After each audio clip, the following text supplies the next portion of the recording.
اللہ سے دستبردار ہو گئی ہے۔ ہمارا اصل جھگڑا یہ ہے،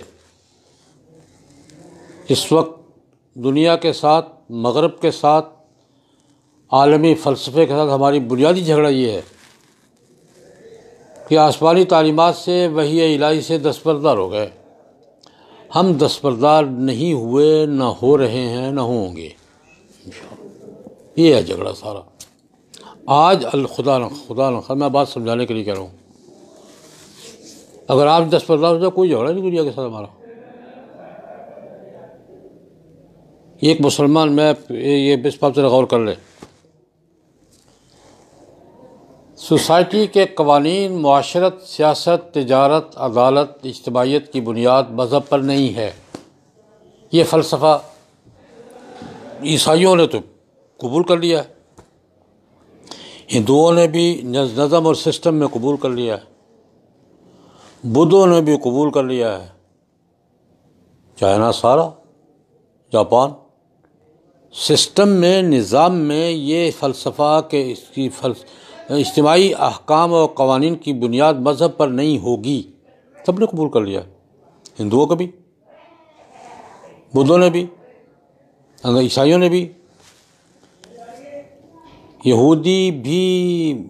میں تو اس کو یہ نہیں سمجھتا قبول کر، بعض لوگ کہتے ہیں ہم نے قبول کر لیا ہے۔ اڑے ہوئے ہم ہیں۔ ہم سے مراد بھی ہمارے حکمران نہیں، عوام اور دینی طبقے۔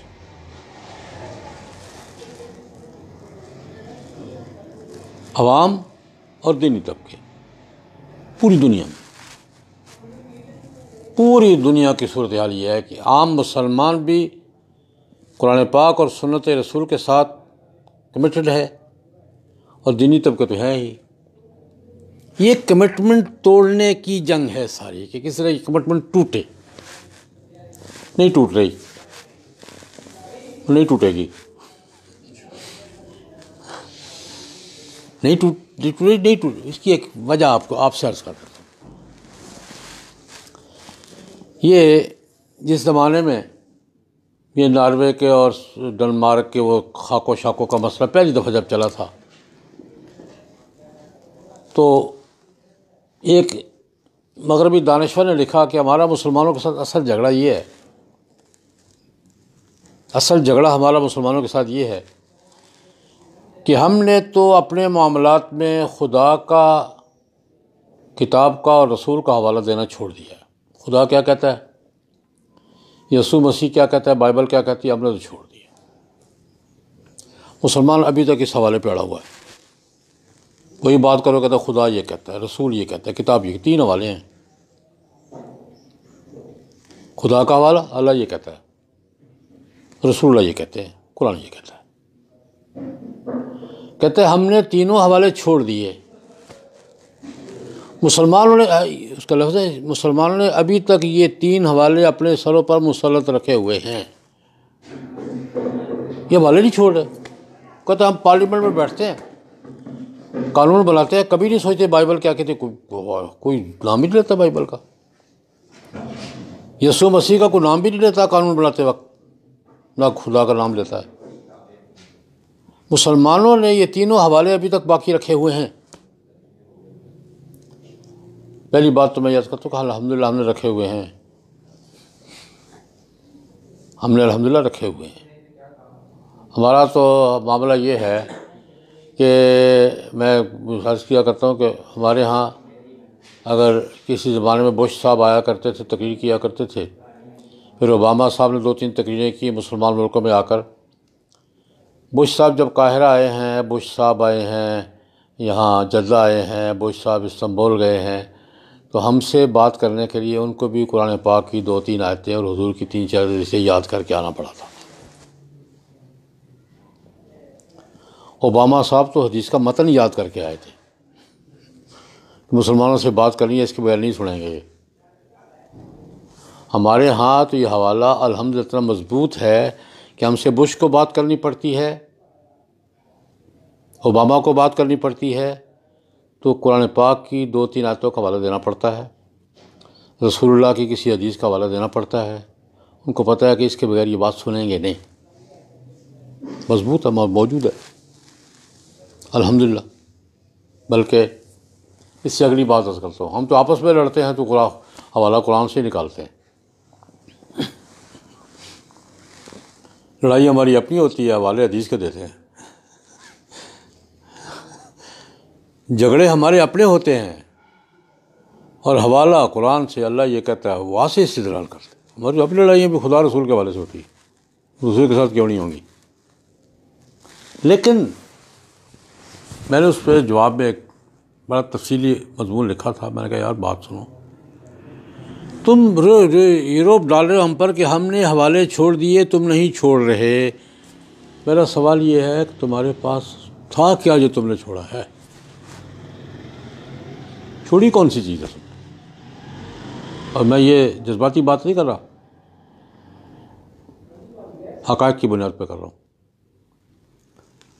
میں نے کہا دنیا میں پورے اعتماد سے یہ بات کرتا ہوں، کوئی یہودی، دنیا کا کوئی یہودی تورات کے کسی نسخے پر ہاتھ رکھ کر یہ نہیں کہہ سکتا کہ یہ وہ تورات ہے جو موسیٰ پہ نازل ہوئی تھی۔ تورات کی سند زیادہ سے زیادہ جاتی ہے کہ یروشلم تباہ ہو گیا تھا، عزرائیہ نے اس کو دوبارہ آباد کیا، عزرائیہ نے اپنی یادداشت کی بنیاد پہ تورات دوبارہ لکھی، یہ تورات کی سند عزرائیہ تک جاتی ہے۔ یہ کہ یہ تورات وہ ہے جو موسیٰ پہ نازل ہوئی تھی، کوئی یہودی کسی نسخے کے بارے میں کہنے کی پوزیشن میں نہیں ہے۔ دنیا کے کوئی عیسائی انجیل کے کسی نسخے پر ہاتھ رکھ کر یہ کہنے کی پوزیشن میں نہیں ہے کہ یہ وہ انجیل ہے جو عیسیٰ پہ نازل ہوئی تھی۔ یہ لوکا کی انجیل ہے، یہ متی کی انجیل ہے، یہ مرکز کی انجیل ہے۔ اور ان انجیلوں کا حال کیا ہے؟ میں ایک تازہ ترین شہادت عرض کرنا چاہوں گا اور اپنے شہر کی شہادت عرض کرنا چاہوں گا، پچھلی باتیں چھوڑیں ساری آپ۔ میں گجرانوالہ میں ہوں، گجرانوالہ میں رہتا ہوں۔ گجرانوالہ میں عیسائیوں کا ایک بڑا مرکز ہے کہ یہ کھوکھرکی میں، کیتھولک عیسائیوں کا بہت ایشیائی سطح کا بڑا مرکز ہے۔ یہ ان کا ایک پرچہ نکلتا ہے ماہنامہ کلام حق، اردو میں، ایک عرصے سے نکل، میں پڑھتا ہوں اس کو۔ ماہنامہ کلام حق، پادری کے ایل ناصر تھے، فوت ہو گئے، ان کے بعد جی ایم ناصر ہیں، وہ ان کے بیٹے ہیں، ریٹائرڈ کرنل ہیں پاک فوج کے، چلا رہے ہیں اس کو۔ اس میں انہوں نے بڑی مزے کی بات لکھی کہ آج سے 10-12 سال پہلے میں نے اس کو پوری تفصیل 3-4 الگ الگ مضامین میں پوری تفصیل چھاپی۔ انہوں نے یہاں ہے کیتھولک عیسائیوں کا مرکز گجرانوالہ میں، لاہور انارکلی میں بائبل سوسائٹی پروٹسٹنٹ عیسائیوں کی، بائبل کی اشاعت کا سب سے پرانا ادارہ بائبل پاکستان بائبل سوسائٹی ہے انارکلی لاہور میں، جو انگریزوں کے زمانے میں بھی تھی۔ پرانی انارکلی میں بائبل سوسائٹی موجود ہے، بائبل چھاپتے ہیں۔ انہوں نے بائبل انگریزی چھاپی آج سے 20-25 سال پہلے، تو گجرانوالہ کے کلام حق نے اس پر اعتراض کیا کہ تم نے جو پچھلی بائبل تم نے چھاپی تھی، اب جو بائبل تم نے چھاپی ہے انگریزی کا، اس کا اگلا ایڈیشن، ان دونوں ایڈیشنوں میں 43 آیات بدلی ہوئی ہے۔ ایک ہی شہر میں، ایک ہی مکتبے نے، ایک ہی زبان میں 2 ایڈیشن جو چھاپے ہیں 20-25-40 سال کے وقفے کے بعد، اس میں 43 آیات بدلی ہوئی، نقشہ بنا کر اس نے، پہلے ایڈیشن میں یہ آیت تھی، اس میں یہ ہے، یہ جملہ تھا، یہ نہیں ہے، یہ نہیں تھا، یہ ہے، یہ آیت یوں تھی، پورا نقشہ بنا کے، چارٹ بنا کے دیا۔ میں نے اس کو شائع بھی کیا، نیٹ پہ بھی موجود ہے، اگر کوئی ساتھ پڑھنا چاہے تو نیٹ پہ بھی موجود ہے میرے مضمون کے ساتھ۔ میں نے اس پہ لکھا یار چھوڑو، باقی باتیں چھوڑو، جس کتاب کے ساتھ ایک مکتبے کے 2 ایڈیشنوں میں 43 آیات بدل گئی ہوں، اس غریب کے ساتھ 2000 سال میں کیا کچھ نہیں ہوا ہوگا۔ بائبل کی تاریخ تو 2000 سال کی ہے، 1900 یہ 19 جو ہے یہ بائبل کی حضرت عیسیٰ علیہ السلام کے ولادت سے چلتی ہے نا. یہ 2000 سال ہو گئے. 2000 سال میں اس غریب کے ساتھ کیا کچھ نہیں ہوا ہوگا جس کی ایک شہر کے ایک مطبعے کے 2 ایڈیشنوں میں 43 آیات بدل گئی. میں نے اس سے کہا میرے بھائی تم ہمیں کس بات پہ روز جاڑتے ہو کہ ہم چھوڑی؟ تمہارے پاس تھا کیا جو تم نے چھوڑا ہے؟ ہمارے پاس تو قرآن پاک. دنیا کا کوئی بھی مسلمان قرآن پاک کے کسی بھی نسخے پر ہاتھ رکھ کر آنکھیں بند کر کے یہ کہے گا یہ وہ قرآن ہے جو حضرت محمد صلی اللہ علیہ وسلم پہ نازل ہوا. ہم سے کہہ رہے ہو کیونکہ تمہارے پاس کچھ ہوتا تو جو بھی ڈالتے ہم پر، تمہیں چھوڑا کیا ہے؟ ہمارے پاس تو ہے. ہم سے کوئی چھوڑنے کی توقع کرے، میں نے کہا اس کو اپنے دماغ کا علاج کروانا چاہیے. اس پہ میں نے ایک لطیفہ لکھا تھا، آپ کو بھی سنا دیتا ہوں. ایک لطیفہ یہ ہے کہ ایک آدمی نے دوسرے دوست سے کہا کہ یار تمہارے پاس 2 مکان تمہیں 2 مل جائیں تو کیا کرو گے؟ ایک تمہیں دے دوں گا. 2 گاڑیاں مل جائیں تو کیا کرو گے؟ ایک تمہیں دے دوں گا. 2 موٹر سائیکل اگر تمہیں کہیں سے مل جائیں تو ایک تمہیں دے دوں گا. اگر تمہیں 2 گائیں مل جائیں تو فرماؤ ادھر مت دیکھو میرے پاس ہیں، وہ نہیں دوں گا. میرے پاس ہے یار. میں یہ بات کر رہا ہوں کہ مسلمان اپنی کمٹمنٹ میں کمزور کیوں نہیں ہو رہا اور کیوں نہیں ہوگا. سنیے بات، مسلمان کے پاس قرآن پاک اوریجنل موجود ہے، اور عجائب گھروں میں نہیں، مسلمانوں کے اپنے گھروں میں. کسی لائبریری میں تلاش نہیں کرنا پڑتا کہ قرآن پاک دیکھنا یار کون سی لائبریری میں دیکھے جا کر. اوریجنل گارنٹی کے ساتھ. گارنٹی بھی کیسی؟ ایک دفعہ مجھے حضرت سید نفیسی شاہ صاحب رحمۃ اللہ علیہ، ہمارے بزرگ تھے، بڑے تھے، کتابت کا بھی اعلیٰ ذوق تھا، کتاب کا بھی بہت اعلیٰ ذوق تھا. ان کے ساتھ مجھے لندن میں برٹش میوزیم میں ہے انڈیا آفس لائبریری. شاہ صاحب کا تو کتاب کا بہت اعلیٰ ذوق تھا. چھوٹا موٹا میرا بھی ہے. حضرت شاہ صاحب کے ساتھ برٹش میوزیم میں گیا میں، انڈیا آفس لائبریری دیکھ وہ قرآن پاک کا نسخہ پڑا ہوا ہے، مصحف عثمانی، جو انگریزوں نے مغل بادشاہوں کے ریکارڈ سے اٹھا کر وہاں جا کے محفوظ کر لیا تھا. جب انگریزوں نے قبضہ کیا یہاں، بادشاہ شاہ ظفر کے سارے اثاثے وثاثے ضبط کیے، تو قرآن پاک کا نسخہ ان کے ہاتھ لگا، انہوں نے وہاں جا کے میوزیم میں محفوظ کر دیا. وہ وہاں پڑھا ہوا ایک نسخہ اوریجنل. وہ ان مصاحف میں سے ہے جو حضرت عثمان رضی اللہ عنہ نے 6-7 مصاحف لکھوا کر مختلف علاقوں میں بھجوائے تھے. ان میں سے ایک اوریجنل نسخہ، کاپی نہیں، اوریجنل نسخہ وہاں موجود ہے. اس کی زیارت کے لیے میں گیا تھا. حضرت شاہ صاحب بھی تشریف لے گئے تھے، میں بھی ساتھ گیا تھا. اس پہ 2 چیزیں تو میں نے خود دیکھی ہیں، ہاتھوں میں اٹھا کر یوں. کتبہ عثمان بن عفان، یہ میں نے خود پڑھا اپنی آنکھوں سے. کتبہ عثمان بن عفان.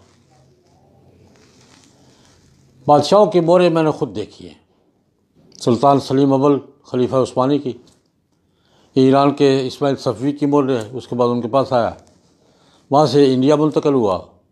جہانگیر کی مور ہے، شاہ جہاں کی مور ہے. یہ موریں میں نے خود دیکھی ہیں، جن کے پاس توارث سے چلا موجود محفوظ پڑا.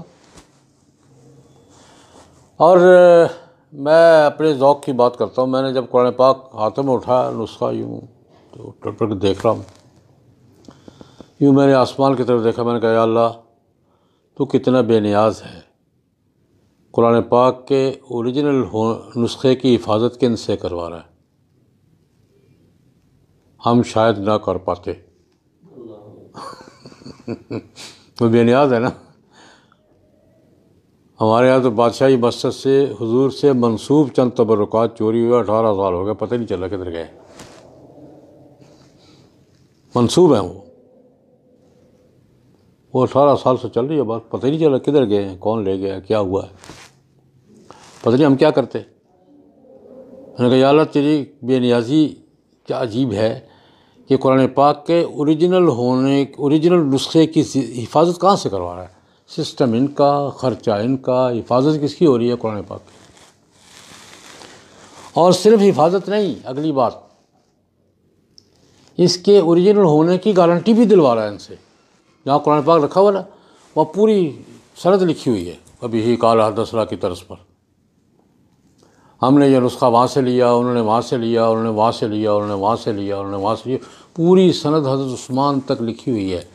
لکھا مسلمانوں کے تیسرے خلیفہ اوتومان کہتے ہیں، اوتومان نے لکھا تھا، اور وہاں سے چلتا چلتا اس سند کے ساتھ ہم تک پہنچا ہے، پوری سند لکھی ہوئی ہے۔ میں کہا اللہ قرآن پاک کے اوریجنل نسخے کی حفاظت بھی کر رہا ہے، اس کے اوریجنل ہونے کی گارنٹی بھی ان سے دلوا رہا ہے۔ یہ کہہ رہے ہیں اوریجنل ہے۔ ایک وجہ، اسباب کی دنیا کی بات کر رہا ہوں، ایمان کی بات اپنی جگہ کہ مسلمان دیکھے سامنے موجود ہے یار، کس سے ہوں گے؟ جناب نبی کریم صلی اللہ علیہ وسلم کی سیرت طیبہ 3 حوالوں سے، اللہ اکبر، سیرت کے حوالے سے الگ، حدیث کے حوالے سے الگ، سنت کے حوالے سے الگ، 3 مستقل دائرے ہیں، تینوں بڑے دائرے ہیں۔ حضور کی ولادت سے لے کر وصال تک زندگی کیا گزاری، یہ الگ موضوع ہے۔